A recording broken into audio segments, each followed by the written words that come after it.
ബാക്കി ചിക്കനിലേക്ക് നമ്മൾ പകുതി വേവിച്ച അരി വെള്ളം ഊറ്റി അതിലേക്ക് കുക്കറിനകത്തേക്ക് ഇട്ട് കൊടുക്കുക.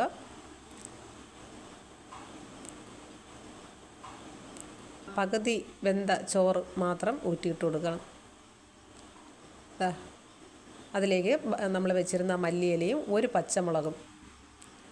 പച്ചമുളക് അതിൽ കുത്തി വെച്ചിട്ടുണ്ട്. നമ്മളെടുത്ത ആ ഗ്രേവി, നമ്മൾ മാറ്റി വെച്ച ചിക്കനിലെ ഗ്രേവി ഇതിൻ്റെ മുകളിലേക്ക് ഒഴിച്ചു കൊടുക്കാം. അപ്പം നമുക്ക് നല്ല നിറവും മണവും ടേസ്റ്റും ഒക്കെ കിട്ടും. എന്നിട്ട് കുക്കർ അടച്ച് ഒരു വിസിൽ മതി.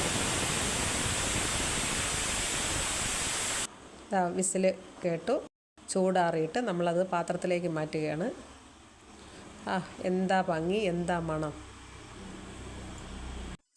അങ്ങനെ 10 മിനിറ്റ് കൊണ്ട് നമ്മൾ നല്ല ടേസ്റ്റി ആയിട്ടുള്ളൊരു ബിരിയാണി തയ്യാറാക്കിയിട്ടുണ്ട്. എല്ലാവരും ഇത് ട്രൈ ചെയ്ത് നോക്കണം. എന്നിട്ട് അഭിപ്രായം പറയണം.